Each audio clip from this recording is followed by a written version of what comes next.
누가복음 10장 1절에서 24절 말씀.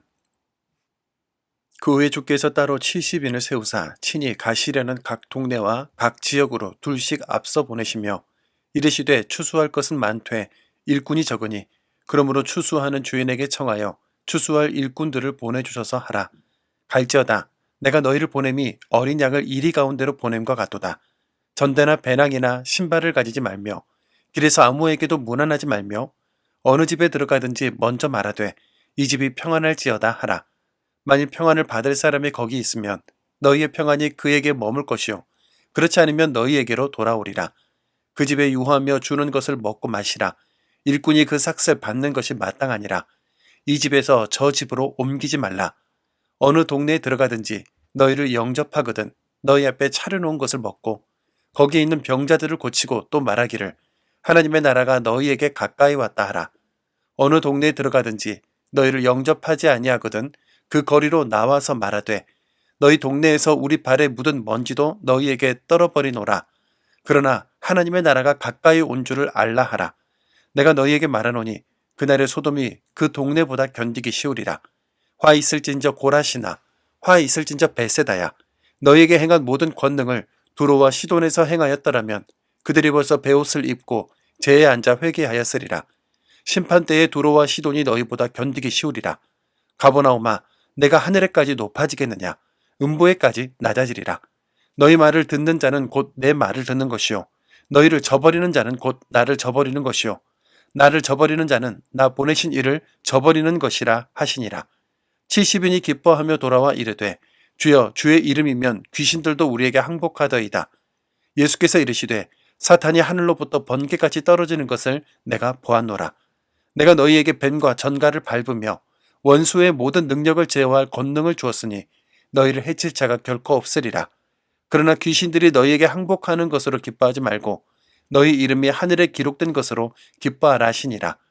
그때 예수께서 성령으로 기뻐하시며 이르시되 천지의 주제이신 아버지여 이것을 지혜롭고 슬기 있는 자들에게는 숨기시고 어린 아이들에게는 나타내심을 감사하나이다. 옳소이다. 이렇게 된 것이 아버지의 뜻이니이다. 내 아버지께서 모든 것을 내게 주셨으니 아버지 외에는 아들이 누구인지 아는 자가 없고 아들과 또 아들의 소원대로 계시를 받는 자 외에는 아버지가 누구인지 아는 자가 없나이다 하시고 제자들을 돌아보시며 조용히 이르시되 너희가 보는 것을 보는 너는 복이 있도다. 내가 너희에게 말하노니 많은 선지자와 임금이 너희가 보는 바를 보고자 하였으되 보지 못하였으며 너희가 듣는 바를 듣고자 하였으되 듣지 못하였느니라. 아멘. 추수 때가 가까워 밭이 휘어졌을 때 서둘러 걷어들이지 않으면 한 해의 농사가 무용지물이 되겠죠. 그러므로 시기가 지나기 전에 사람을 사서라도 추수하는 것이 지혜입니다. 여기서 휘어진 밭은 이 세상을 말합니다. 주님께서 보시기에 이 세상에 평안의 복음이 필요한 사람들이 많아 보였는데요. 아픈 사람, 악한 영에 붙잡힌 사람, 우울한 사람, 낙심한 사람, 관계에 어려움이 있는 사람, 사랑이 필요한 사람 등 저마다 멀쩡하게 잘 살아가는 듯 보여도 사실은 모두가 주님이 필요한 사람들입니다. 주님은 이때를 놓치지 않으시고 70명의 제자들을 파송하시는데요.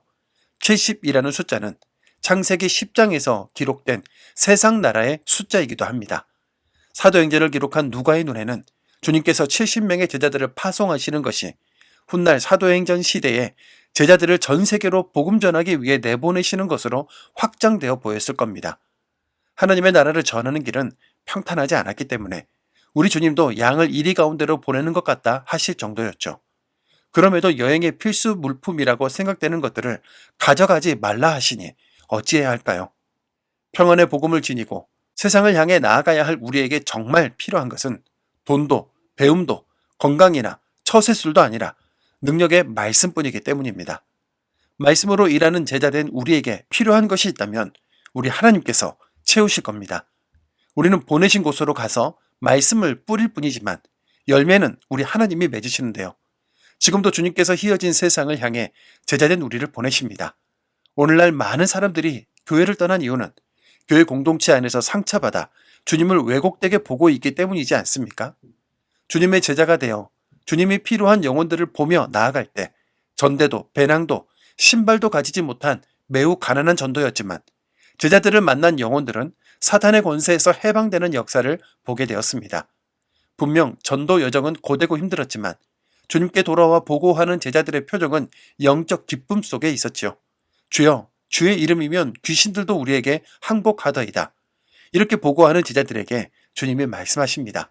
그래, 잘했다. 얼마나 힘들었니? 쉽지 않았을 텐데 내 말을 믿고 따라와 주어 정말 고맙구나. 너희들의 사역으로 인해 저 사탄의 권세가 얼마나 급속도로 떨어지는지 마치 번개가 내리치는 것 같더구나. 그런데 그런 것보다 정말 기쁜 것은 너희 이름이 하늘에 기록된 것이란다. 누가는 주님의 말씀 속에서 앞으로 교회가 걸어가야 할 모습을 봤습니다. 뱀과 정갈 같은 사탄의 권세를 두르고 교회를 대적하는 원수들의 능력을 제어하며 교회를 박해하고 핍박하는 시대를 지나 결국은 잃어버린 영혼들을 구원함으로 교회가 승리할 것입니다. 지금 우리의 인생 시계가 그 어느 때보다 낙심과 위험, 궁핍과 절망의 시간을 가리키고 있는데요. 깨지고 부서져버린 삶의 조각들을 붙잡고 눈물밖에 나올 것이 없는 현실에 한탄하는 분들도 정말 많습니다. 그런데 우리 주님도 그러셨지 않습니까? 벌거벗겨지고 찢기는 고난의 십자가를 홀로 지러 가십니다. 누가복음 당시의 그리스도인들도 믿는다는 이유로 목숨을 잃고 가족들의 죽음을 보았으며 맹수 앞에 서고 피부가 벗겨지는 고통에 처하기도 했는데요. 두렵지만 용기 있게 죽음을 향해 가는 초대교회 성도들이 믿었던 하나님과 오늘 내가 믿는 하나님은 다른 하나님이실 리가 없는데 내 삶이 유약하고 무력하며 기진한 이유는 무엇이겠습니까? 주님이 예루살렘으로 가시는 그 죽음의 여행은 체념이 아니라 능력이며 그분의 승천은 패하여 도망감이 아니라 하나님 나라 최고 보좌에 앉으시는 것입니다. 우리의 걸음이 주님을 따르는 길이라면 우리의 결국도 승리가 될 것입니다. 사랑의 주님, 교회가 욕을 먹는 것에 내 책임이 없다 생각했습니다. 그러나 현실은 비판받고 멸시받는 교회와 그리스도인들 중에 오늘의 제가 있습니다. 이 시대의 한 명의 그리스도인으로 살아가면서 마지막 주님 앞에서도 내 책임이 아니라 말할 수 있겠는지요? 여전히 우리를 세상으로 보내시는 주님, 우리가 정녕 주님의 제자라면 만나야 할 영혼들을 만나게 해 주옵소서. 잃은 영혼들을 향해 달려가게 하옵소서. 그에게 주님의 평안을 전하는 은총을 주옵소서. 사명 앞에 게으르지 않게 하시며 나의 고집은 내려놓은 겸손을 주옵소서. 우리 이름이 하늘에 기록되어 노라며 두 팔 벌려 안아주시고 교만한 우리 마음이 주님의 임재로 무너지게 해주셔서 주님을 바라보는 우리 눈도 복이 있다는 말씀을 들을 수 있도록 인도하여 주옵소서. 예수님의 이름으로 기도드립니다. 아멘.